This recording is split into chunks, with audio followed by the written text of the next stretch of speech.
और ऐसे घाट नसीब से मिलते हैं। पुण्य पुंज पिन मिल ही न संता, ऐसे घाट साहब नसीब से मिलते हैं। घाट तो तमाम मिलते हैं, फंक्शन मिल रही है, बप्पा मिल रहा, कहीं कहीं। उद्दालक की आंखों से आंसू आ गए। उद्दालक ने कहा कि पिताजी, मैं आज आपसे कुछ मांगने आया हूं, आप मुझे दोगा? बाप ने कहा कि बेटा मैं तुम्हें राज दे रहा हूं और फिर भी तू कह रहा है कि मैं मांगने आया। उस बालक ने कहा कि पिताजी मेरे कंधे इतने मजबूत नहीं है कि इस भरतखंड का भार में संभाल सकूं।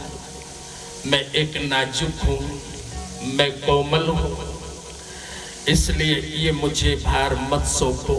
मुझे आप परमात्मा की शरण में जाने की अनुमति दे दो। पिता ने सुना तो सुनकर के आश्चर्य हो गया कि मेरी 70 साल की उम्र हो गई, लेकिन भगवान की याद नहीं आए, और तेरी 20 साल की उम्र और तुझे भगवान।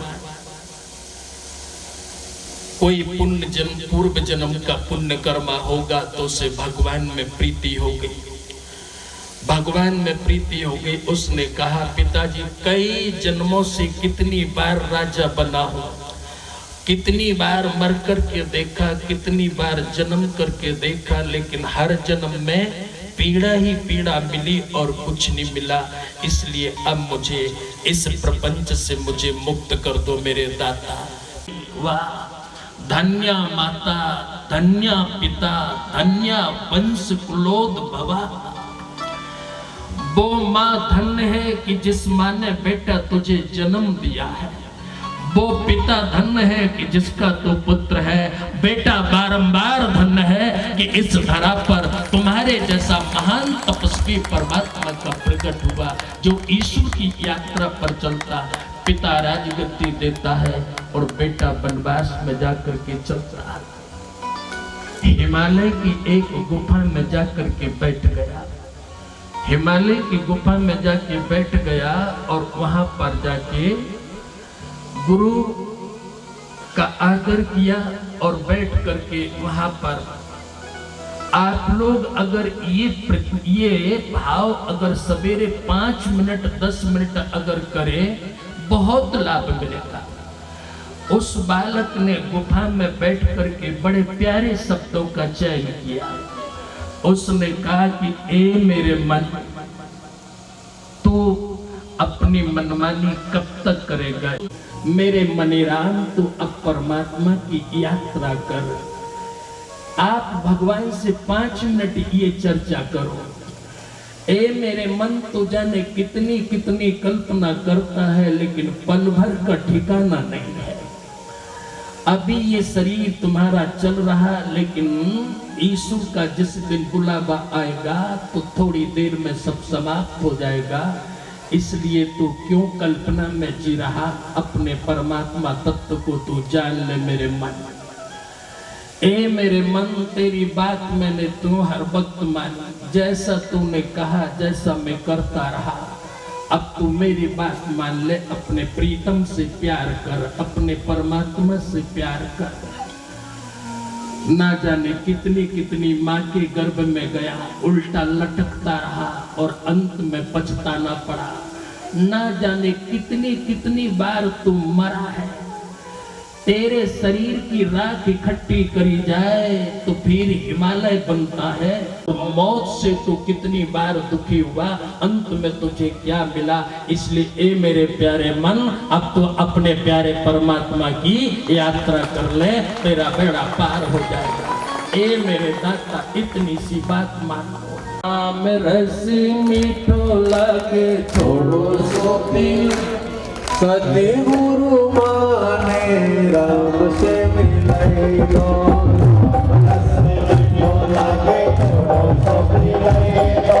सतगुरु माने राम से मिले लो।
सतगुरु मारे गंगा में मिलाई दो, सतगुरु मारे गंगा में मिलाई दो, राम रस मीठो लगे छोड़ो तो पिलाई दो, सतगुरु मारे राम से मिलाई दो, सतगुरु मारे राम से मिलाई दो।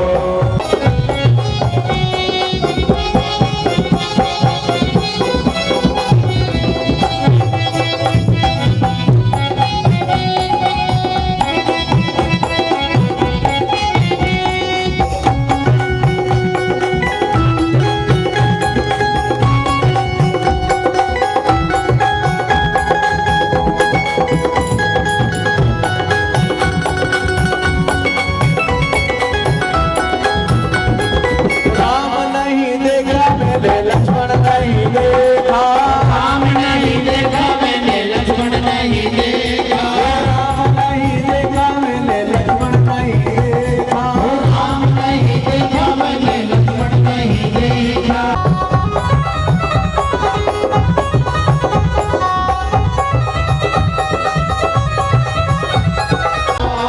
सतगुरु मारे सोगो तो भरई दो, सतगुरु मारे सोगो तो भरई दो, राम रस मीठो लागे थोड़ो तो पिलाई दो, राम रस मीठो लागे थोड़ो तो पिलाई दो, सतगुरु मारे राम से मिलाई दो, सतगुरु मारे राम से मिलाई दो।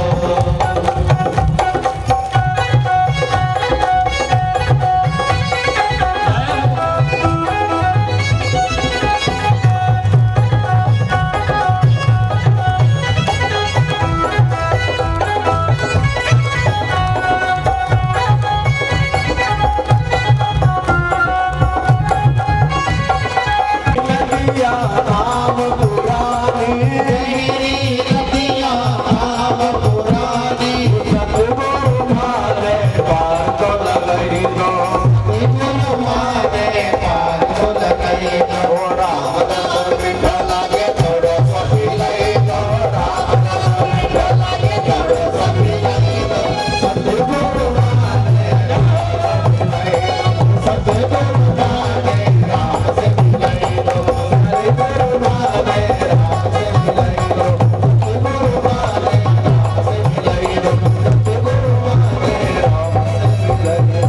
कोई आपको संत महात्मा कोई सज्जन पुरुष मिल जाए तो उससे निवेदन करना कि संसार का कचरा कब तक, बोलो ना। फालतू की बातों में समय क्यों खराब करो, केवल इनके चरणों में बैठ करके प्रभु प्रसाद का थोड़ा आनंद ये जाकर के लाभ। तो ऐसी व्यवस्था हम भगवान से मांगते। कहते हैं कि धीरे धीरे उसका मन शांत हो गया, और मन शांत हुआ, भागवत की चर्चा आती है कि उसका मन पूर्ण विश्रांति अवस्था में पहुंच गया। अब मन की चंचलता मिट गई, शांति हो गई। जैसे आप घर में दूध को जमाते हैं ना, जब तक हिलता रहे जब तक नहीं जमे, और तुम लोग भी ध्यान रखना, हिलोगा तो जमने वाला नहीं हो सकता।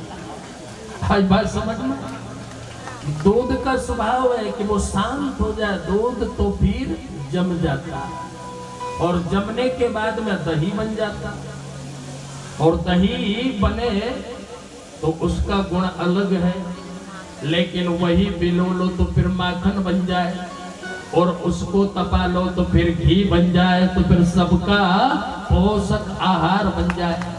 ऐसे ही तुम अपने मनीराम रूपी दूध को थोड़ा शांति से बैठीने जमा बैठा करो, घंटा 2 घंटा समय निकाल लो, टीवी देखना बंद कर दो, 2 घंटा हम बैठे ठाकुर जी के लिए, बस इतना सा काम कर लो। टीवी तो कहाँ जाए बापड़ी, वहीं पड़ी है, लेकिन थोड़ा समय निकाल तो काम चल जाए। दुनिया भर के फालतू के बेकार नाटक देखी देखी ना आंखें भी खराब करो। आंख खराब तो ठीक है, लेकिन सबसे ज्यादा नुकसान है कि मनीराम खराब हो जाए।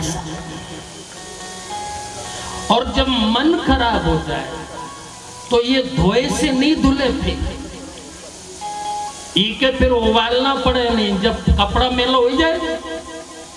अब कपड़ा मेला रोज धो तुम, जब तो कई बात नहीं, थोड़ा सा साबुन सोडा डालो और जाकर के निकाल दिया पानी में से, हो गया साफ। लेकिन अगर महीना 2 महीना नहीं धोए उनके तो फिर जाकर के थोड़ा सा साबुन सोडा में काम कर। पहले तो उबलता पानी रखोगा, इसके बाद में फिर सोडा डालोगा, इसके बाद में फिर ऊके डालोगा, इसके बाद में फिर मोंगरी से कूटना चालू करोगा।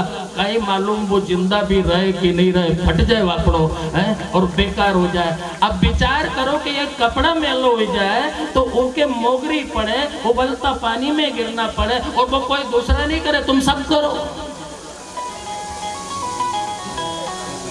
तो एक कपड़ा मेला हो जाए तो उसकी इतनी दुर्दशा है, लेकिन जिनको मनीराम मेलो है तो उनको कई हाल होगा। तालियां बजाओ ना, ताली तो बजाई थी। तो जिनको मनीराम मेलो है तो कपड़ा एक उबलता पानी में डालना पड़े।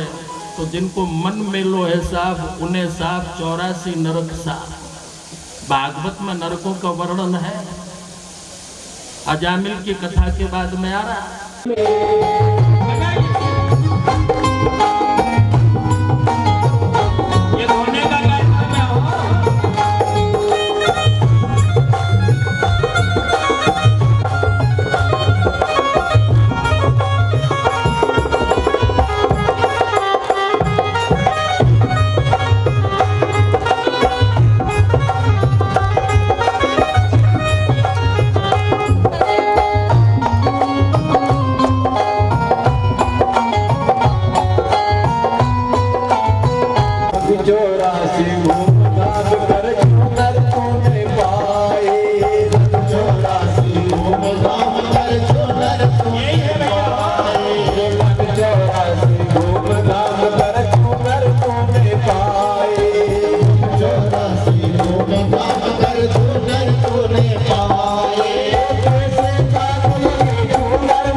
बाबू साथ दे, इससे क्या है, यही तो शरीर बिगड़ रहा है।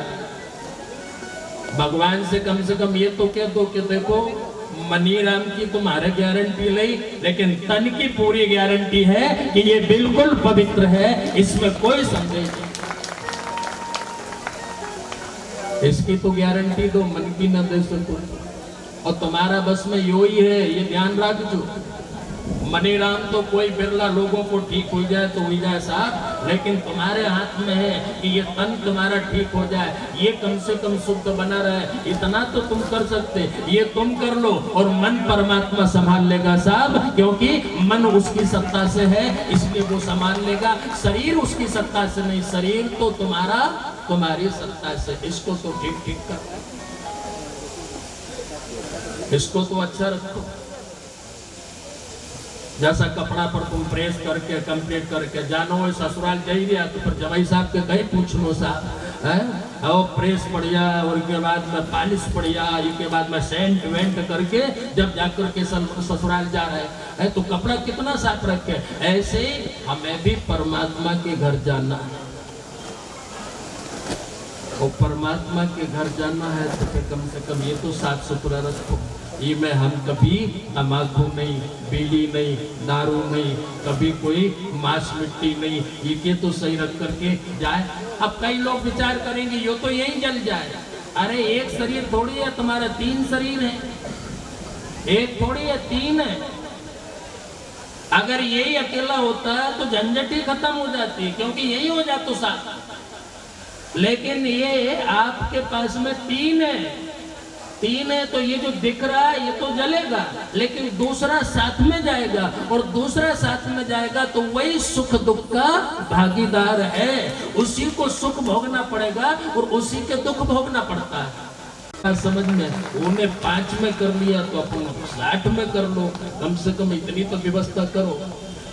5 वर्ष की उम्र में भगवान की गोदी में बैठ करके आ गए, फिर इस धरती पर राज किया, 36,000 वर्ष तक शासन किया, और 36,000 वर्ष तक शासन अभी भी अगर आप रात्रि के समय 4 बजे 5 बजे देखें तो ध्रुव तारा आकाश में आज भी आपको दिखाई देता है। अगर आप देखना चाहो तो रोज देख सकते हो 4 बजे, 90 दिन तक देखो तो 90 दिन में आपको बहुत बड़ा चमत्कार मिलेगा। ध्रुव जी का आशीर्वाद मिलेगा, सप्तऋषियों का आशीर्वाद मिलेगा। आकाश में आज भी सभी है। अंग बड़ा सदाचारी, बड़ा ईमानदार, लेकिन बेन दुष्ट प्रकृति का है। दुष्ट प्रकृति का कथा आती है कि उसको राजा बना दिया ब्राह्मणों ने। राजा बना दिया, राजा बनाने के बाद में ब्राह्मणों ने थोड़ा सा, मूर्ख की तारीफ कभी करना नहीं चाहिए। जयराम जी की बोलो, जो ना समझ रहे, अज्ञानी रहे, तो उसके लिए ज्यादा तारीफ और ज्यादा उत्तम शब्दों का प्रयोग करना ठीक नहीं। ब्राह्मणों ने कह दिया कि साहब राजा भगवान का रूप होता है, प्रजा पालता है, और प्रजा राजा का अधीन रहती है। तो उसको समझ में आ गई, तो उसने प्रजा का शोषण करना चालू कर दिया। और जो भजन पूजन है, बोले जब मैं ही भगवान हूं तो दूसरा भगवान की क्या जरूरत है। उसने सारे भगवान की पूजा बंद करा दी और अपनी पूजा कराना चालू कर दिया। इसलिए मैं कह रहा हूं कि मूर्खों की तारीफ कभी नहीं करना चाहिए है। और आजकल पैसा हो और मूर्खता हो तो भी समाज में ऊंचा स्थान दे देंगे। हम कह रहे हैं बच्चों नहीं, समाज का नाश कर देगा साहब। इस तरह भोलेनाथ का है साहब। भोलेनाथ के लिए जरा वेलकम ताली बजा दीजिए।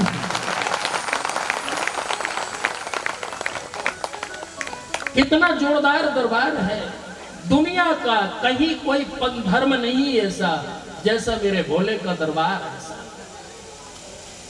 एक तरफ सांप है जो भोले के गले में है, और एक तरफ मोर है, और इन दोनों की दुश्मनी जाती है साहब।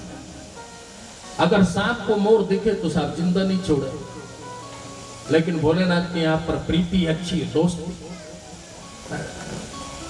इसके बाद में गणेश जी का वाहन देखो, चूहा। अब शेर कभी छोड़े, वो को तो नाश्ता हो जाए उनमें बेचारे, लेकिन फिर भी ऐसे ये सब विषम होने के बाद में सम है। ये शिव का दरबार है। इतनी सुंदर व्यवस्था संसार में मैं तो कहता हूं कि कहीं नहीं है। अरे ब्रह्मा जी के घर में नहीं, वे भी दो ही मनक लड़े, लेकिन भोलेनाथ के यहाँ पर बिल्कुल लड़ाई नहीं था। तो इतनी बढ़िया विषमता होने के बाद में समता। दूसरा आप देख लीजिए कि भोलेनाथ ने अमंगल वेश धारण किया। अब शमशान की मतलब भस्म कोई इत्र तो नहीं है, ऊके छूले आदमी तो स्नान करने जाए, लेकिन शंकर दादा उमे स्नान करे और के बाद में भी सबका मंगल करते हैं। ये अमंगल भी मंगलमय है। तो भोलेनाथ के पास में जो अमंगल है वो मंगल हो जाता है। ये भोलेनाथ का सामर्थ्य है और ये उनका ईश्वरत्व है। और मैं कहता हूं कि भोले जैसा दरबार और भोले जैसा ईश्वरत्व संसार में दूसरी जगह कहीं देखने को नहीं मिलेगा साहब। इसलिए उनके दरबार में देखो, ब्रह्मा जी के दरबार में शंकर जाकर के विष्णु जी के दरबार में तीनों नहीं जाए, लेकिन भोलेनाथ के यहाँ पर तीनों जाए, देवता भी जाए, राक्षस भी जाए और देव और मानव भी जाए और दानव भी जाए, सब उनके दरबार में जाए और सब भोलेनाथ का बड़ा आदर करते हैं। हिरण्यकश्यप विष्णु भगवान से दुश्मनी रखता है, वो उनसे दुश्मनी रखता है और भयंकर दुश्मनी रखता है। आगे कथा आ रही है, लेकिन भोलेनाथ से कोई दुश्मनी नहीं रखे। भोलेनाथ का सब आदर करते हैं, सब जाकर के उसका सम्मान, उनका सम्मान कर रहे हैं। कितनी बढ़िया बात है। तो विषमता में भी समता का साम्राज्य भोलेनाथ का है।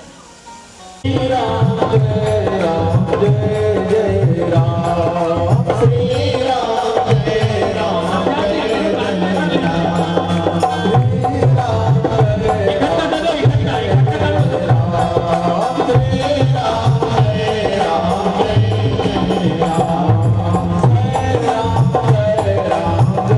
जय राम, श्री राम जय राम जय जय राम, श्री राम जय राम जय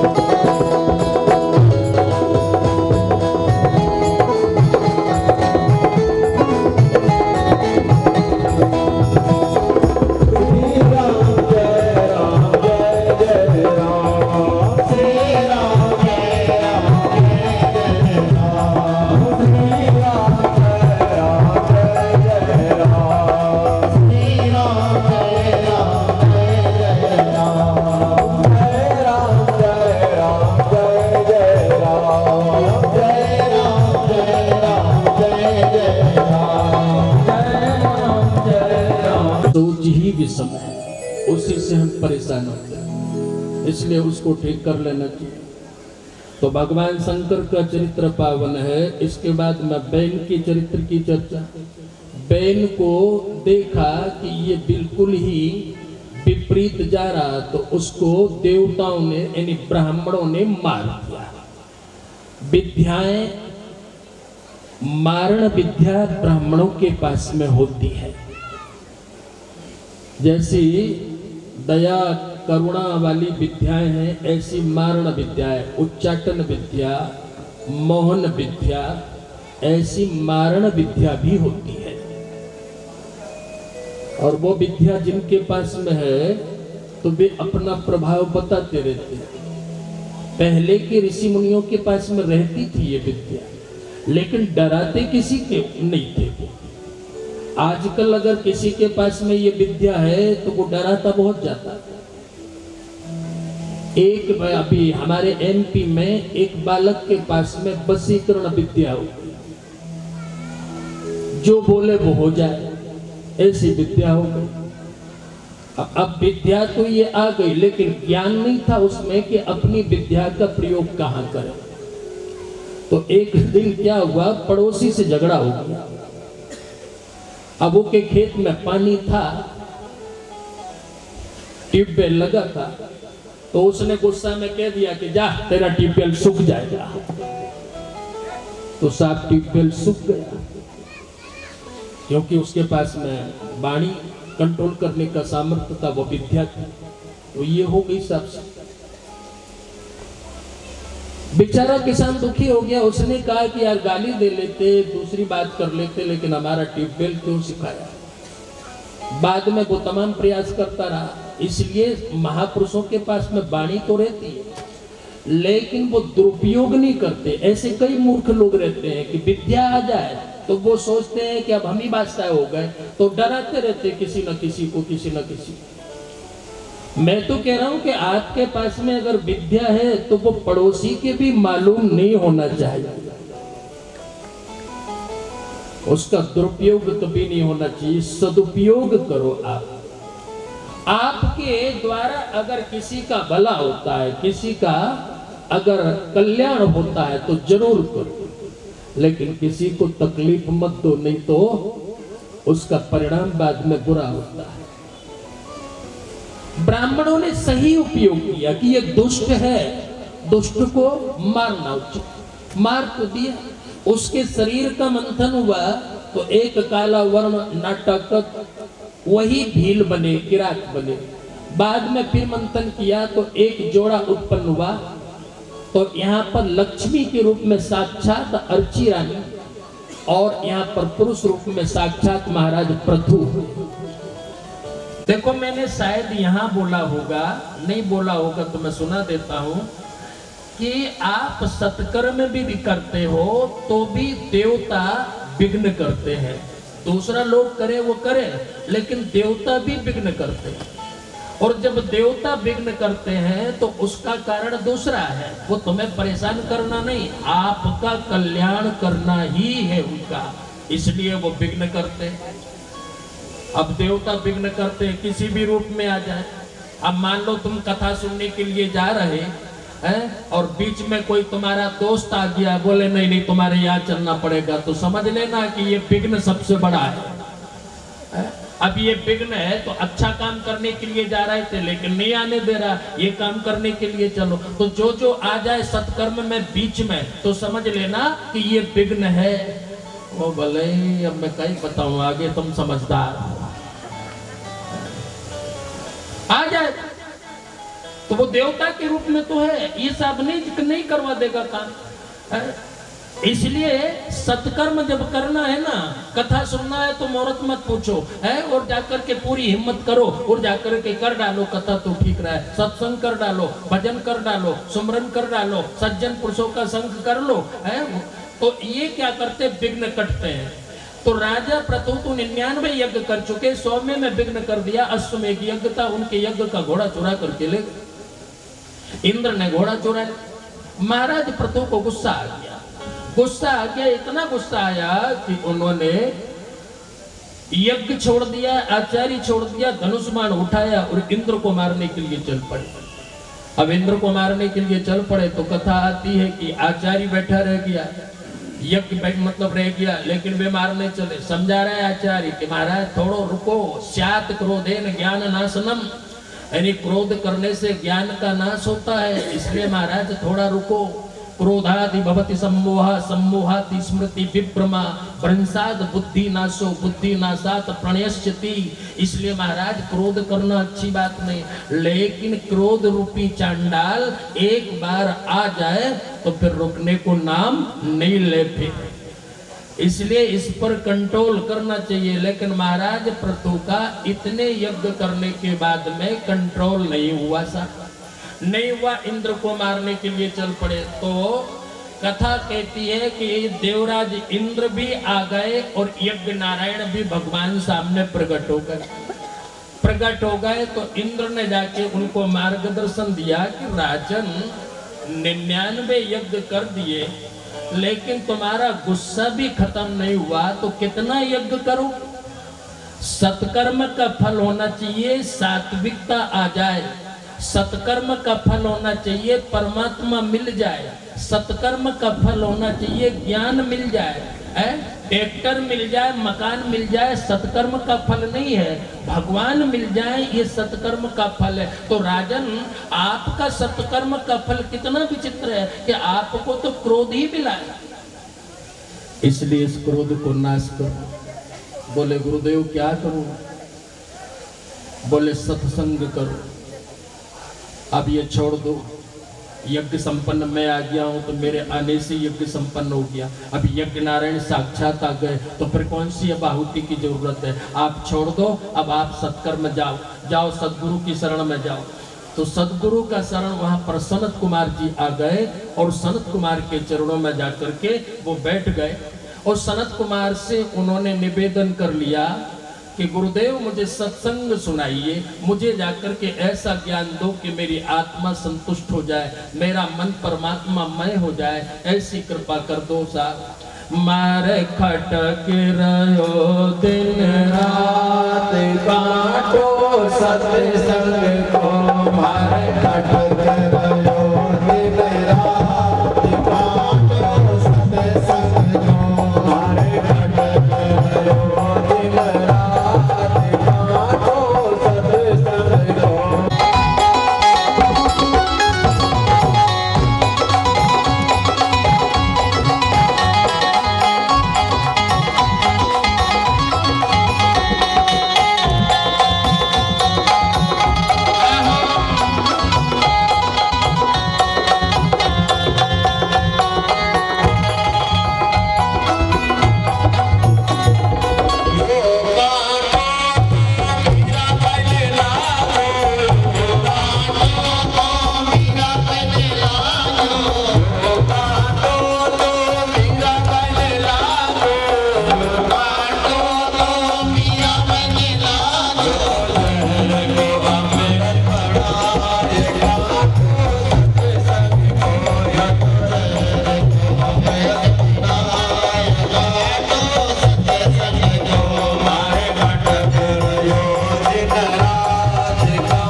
जय हिंद, जय मेवाड़। प्लीज मेरे YouTube चैनल को सब्सक्राइब जरूर करें। Thank you.